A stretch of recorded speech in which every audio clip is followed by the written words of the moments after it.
Welcome to my channel teaching with fun. तर friends, आज आपल्याला बघायचं आहे शब्द म्हणजे मुळाक्षरे किंवा मग बाराखडीचे एक एक शब्द वापरून आपल्याला त्यापासून वेगवेगळे शब्द बनवायचे आहेत। म्हणजे एक एकच जे शब्द असतात आपले, जसे मी दिलेले बोर्डवर एक्झाम्पल म्हणून, तर याच्यापासून या वेगवेगळे शब्द घेतले बघा। न, म, ग, पु, ट, ज, सा, ला, जी। तुम्ही या जागेवर कोणतेही शब्द घेऊ शकता आणि त्यापासून मुलांना ह्यामुळे काय होणार आहे, तुमच्या मुलाची बुद्धिमत्ता वाढणार आहे बघा।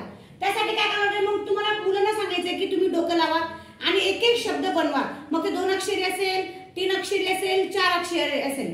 मग अशा पद्धतीने आपल्याला जर त्यांना शब्द जर बनवायला लावले तर मग त्यांच्या अभ्यासामध्ये बरंच काही फरक पडणार आहे। म्हणजे त्यांना काय होईल मग की तुमच्या मुलांची बुद्धिमत्ता 100% वाढेल। आणि नवीन शब्द कसे तयार होतात आणि शब्द म्हणजे तो त्याचा काहीतरी अर्थ असला पाहिजे, असे शब्द आपल्याला तयार करायचे आहेत। म्हणजे त्याचे मुलं काय करतात, मग पूर्णिकडे म्हणजे जसं ट, ज, सा असं काही पण लिहून ठेवतील, तेही चुकीचं होईल। त्यासाठी त्या शब्दाला काहीतरी अर्थ असला पाहिजे ह्या पद्धतीने, किंवा ती आपली वस्तू असली पाहिजे किंवा काहीतरी त्याचं नाव असलं पाहिजे, अशा पद्धतीने आपल्याला शब्द बनवायचे आहेत। तर समजलं मुलांना? तर मग आता बघा, एक तुम्हाला मी एक्झाम्पल म्हणून शिकवते की जसं की एक शब्द मी तुम्हाला तयार करून दाखवते। आता हे वेगवेगळे शब्द मी घेतले, मग ते विलांटीचे असतील, उकाराचे असतील, कोणतेही शब्द आपण घेऊ शकतो। आलं लक्षात? तर मग आता मी तुम्हाला एक एक्झाम्पल म्हणून सांगते, मग तो शब्द आपल्याला जुळवायचे आहेत। शब्दाजवळ शब्द आपल्याला जुळवायचे आहेत आणि ते आपल्या मनातल्या मनात जुळवून बघा अगोदर की त्याचा शब्द आपण ऐकलेला आहे का कधी, किंवा तो कधी असं वापरलेला आहे का आपण, मग ते तुमच्या लक्षात आलं पाहिजे। समजलं? आता जसं की मी तुम्हाला एक एक्झाम्पल म्हणून सांगते, जसं की आता मला मी घेतलं मग मी घेतलं समोर सा आणि एक ललाखाना ला। मग काय शब्द तयार झाला? मसाला। काय शब्द तयार झाला आपला? मसाला।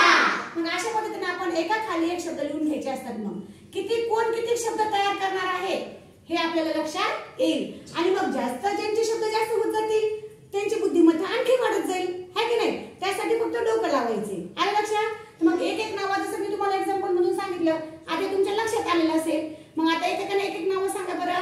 सांग। मन। मन, व्हेरी गुड। म्हणजे हे म आणि न शब्द घेतला म्हणजे ते मन झालं। नेक्स्ट साग। साग। साग कुठे? सा आणि ग, शाबाश, साग, व्हेरी गुड। चला पुढचं पुसा। पुसा, व्हेरी गुड। पुसा। अशा मनात तयार शब्द करा आणि मग मला सांगा। आलं लक्षात? पुसा। चला नेक्स्ट गट। गट आहे का? ग आणि ट बरोबर, गट, व्हेरी गुड, शाबाश, हुशारकडे लेकरं, गट। चल नेक्स्ट लाट। लाट, ला आहे का? ला आणि ट, शाबाश, लाट। हा नेक्स्ट मग। पुढे सांगा मग। मग आहे का? मग म आणि ग, शाबाश, मग, ज्यांना आपण पाणी वगैरे घेतो हातपाय धुण्यासाठी, आहे की नाही? नेक्स्ट जसा। जसा, ज आणि सा, शाबाश, जसा। चला पुढचा आणखी कोणाला शब्द आठवते का? सांगा। लाज। लाज, हो, लाज, अरे वा, लाज तर सगळ्यांना वाटत असती, है की नाही? Very good. चला नेक्स्ट आणखी गम। गम, ग म, व्हेरी गुड, गम।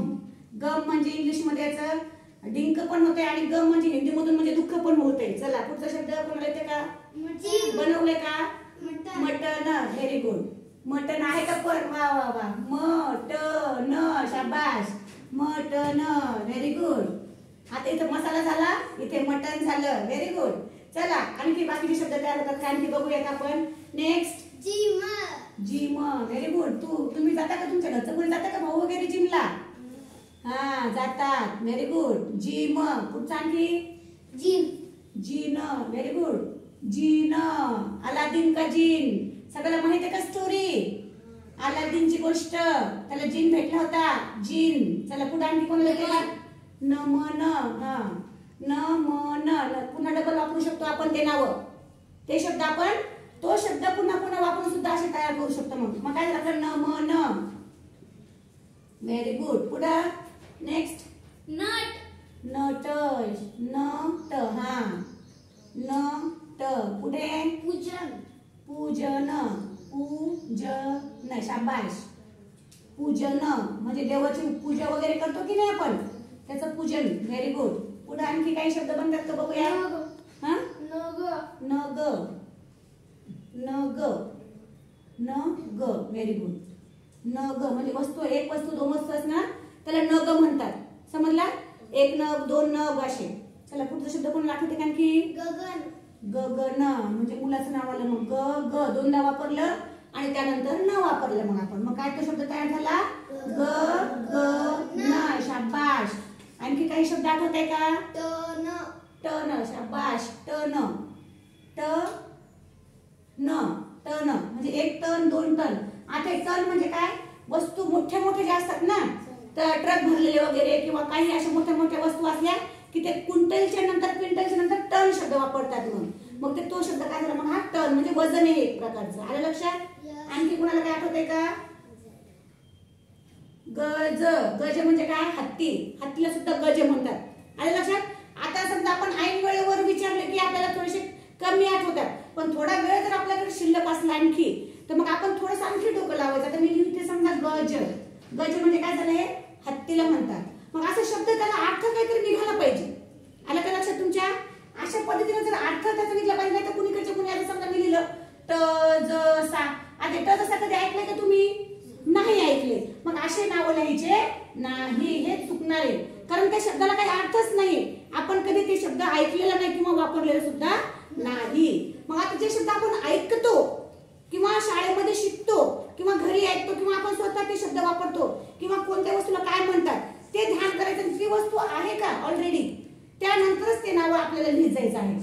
समजलं ना? मग अशा पद्धतीने आणखी कोणतीही नावं अशा पद्धतीने आपण घरी काय करायचं असतं? मग मुलांनो, घरी गेल्या आपल्या मनाने तुम्ही कोणतेही शब्द इथे समोर फक्त लिहून घ्यायचे आणि तेवढे शब्द तुम्हाला वापरायचे. तर त्याच्या व्यतिरिक्त शब्द तुम्ही वापरू नका, कारण ते शब्द दिलेला नाही आणि आपला शब्द होत नाही म्हणून आपण एक्स्ट्रा दुसरं आणखी काहीतरी घेतले सोबत, तर मग ते तुम्हाला जमणार नाही. कारण ते जेवढे शब्द दिलेले आहेत त्या शब्दांमध्येच आपल्याला किती शब्द तयार होतील हे लक्षात घ्यायचंय. यामुळे काय होणार? मग तुमची बुद्धिमत्ता वाढेल, शब्दकोश वाढेल, पुन्हा शब्दकोश, शब्द साठा वाढेल तुमचा. आलं का लक्षात सगळ्यांच्या? तर मग आता तुम्हाला आजचा अभ्यास समजला ना सगळ्यांना?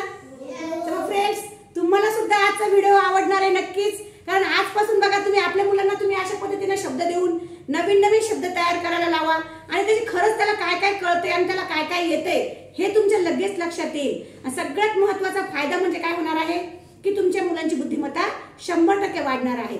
तर फ्रेंड्स, मी अजून एक सांगायचंय मला महत्त्वाचं की ज्यांना टीचिंगला वगैरे जायचंय, तर मग मुलांचा जर आपल्याला अभ्यास घ्यायचा असेल फर्स्ट सेकंडच्या मुलांचा, तर अशा पद्धतीने जर आपण अभ्यास घेतला तर मग काय होईल?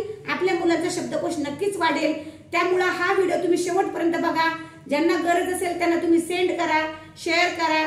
त्यामुळे त्यांचाही तुमच्या बरोबर त्यांचाही फायदा होईल. आणि सगळ्यात महत्त्वाचं म्हणजे फ्रेश व्हिडिओ शेवटपर्यंत बघत जा, लाईक करत जा, शेअर करत जा आणि सगळ्यात महत्त्वाचं म्हणजे सबस्क्राईब करून घेत जा, जेणेकरून माझे तुम्हाला नवनवीन व्हिडिओज बघण्यासाठी मिळतील. Thank you very much.